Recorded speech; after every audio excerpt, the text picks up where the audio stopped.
What's up, everybody? It's JT Sports, and I'm back to you guys with another video.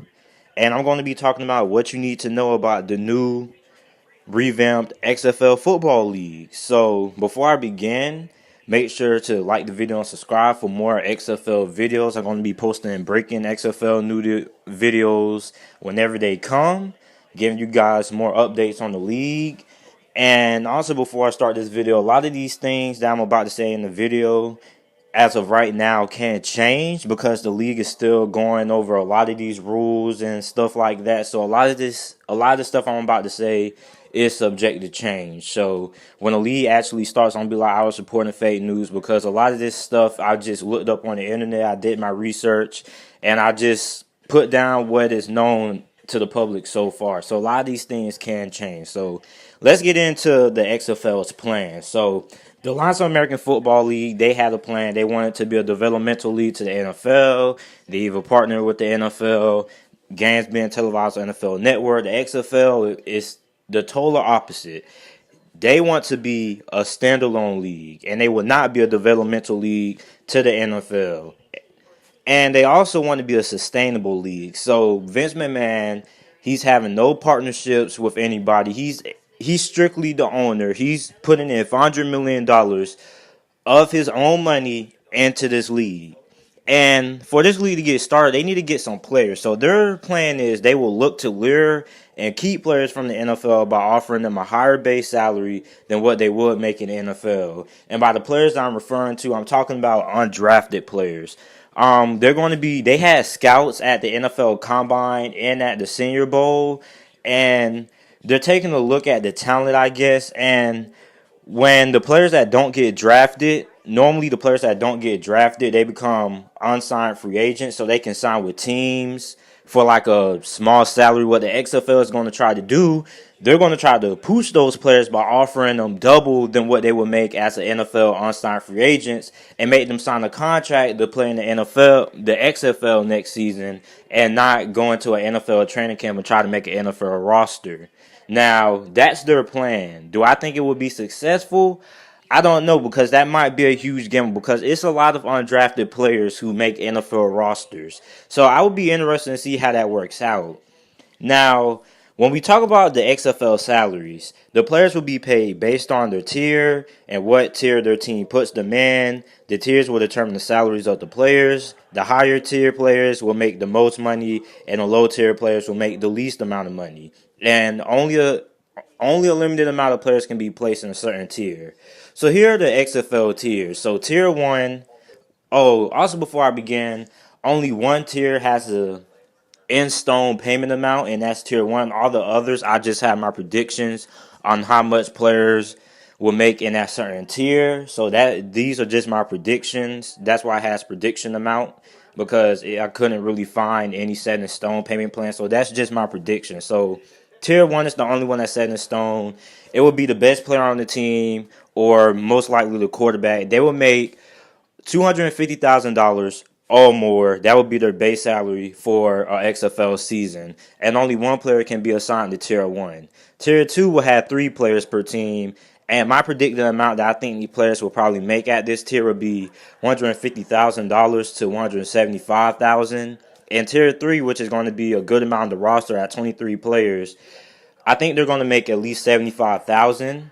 And the lower tier players, the last tier, tier 4, the 18 players, will probably make about $45,000 a year. So those are my predicted amounts for the payments. A lot of this stuff isn't set in stone. I couldn't find a lot of this stuff on the internet, so I just had to improvise and put my prediction. And I think my predictions are most likely going to be at least 85% accurate. So let me know what you guys think about that. And now let's talk about their staff and advisors. They took the advice of what the AAF did a little bit. They got some former players, former coaches on their staff for their advisors. They got Vince McMahon. He's the owner. Then they have Oliver Luck. And yes, ladies and gentlemen, Oliver Luck is the father of Andrew Luck. And their advisors are former coach Jim Caldwell and former Denver Broncos and Carolina Panthers coach John Fox. They got Doug Flutie, Donna Orendender, who is the former owner of the WNBA. John Cosner, who works at ESPN, he's been working there for over 20 plus years. And Kevin Guswicks, who is the NFL head of Spine, I believe. So those are their staff and advisors. And the XFL rules. Now, these are proposed rules. These rules are being tested out right now by community colleges for the spring practices. And a lot of these rules most likely will change. Well, some of them. The first proposed rule they have is the no fair catches. I mean, I think that rule is going to make it in. I mean, it's the XFL, and Vince McMahon wants to have at least a little bit of violence in there. And how violent can you get by taking away the no fair catch rule? And also the no extra point rule. They're taking away kicking for extra points. Now teams have the opportunity to go for extra point conversions. So you can still get 1 point, but the 1 point conversion, you will get the ball at the 2 yard line. If you convert, you get 1 point. The one for 2 points is you start on the 5 yard line, and if you score or get into the end zone, you get 2 points. Then they have a 5 point conversion, which you get the ball on the 15 yard line. If you manage to score, you get 5 points. So I like that rule. I really, really do. And also, everyone behind the line of scrimmage is an eligible wide receiver. That means offensive lineman too. And the instant replay reviews are limited to 30 seconds. And there will be a new referee added on to the referee crew. It will be a ball placement judge who would just be specifically in charge of placing the ball. And this would speed up the flow of the game. So here are the announced teams so far with the cities.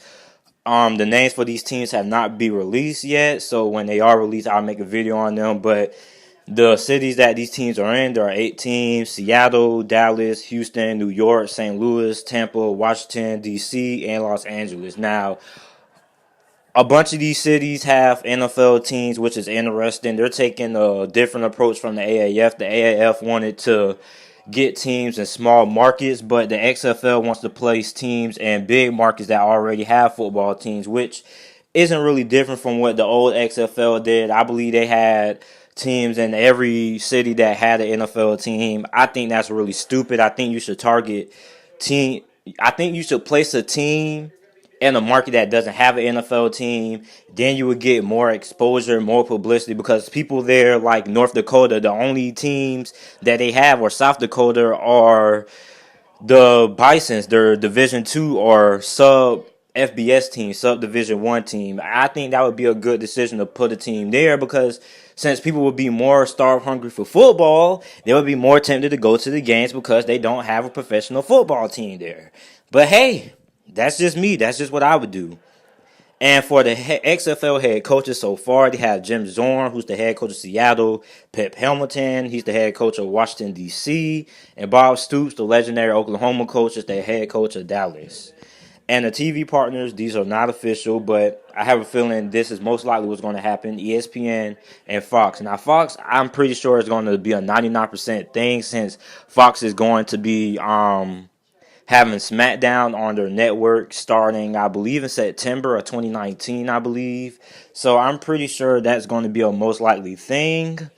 And also ESPN. ESPN, I mean, they're looking for things to broadcast around this time. And since the XFL isn't really changing when they're starting their season, it's going to be just like last time. So it's going to start somewhere around near the end of bowl season. So while we're sitting here watching the Independence Bowl and the Holiday Bowl and the Dollar Tree Bowl, we can be watching some XFL football. So that's it for this video. You guys let me know what you guys are thinking about the XFL so far. Do you guys think it will succeed? Will it last? Will it beat out the AAF, even though the AAF has a partnership going on with the NFL? You guys let me know down in the comment section down below. Also, make sure to like the video and subscribe, and thanks for watching.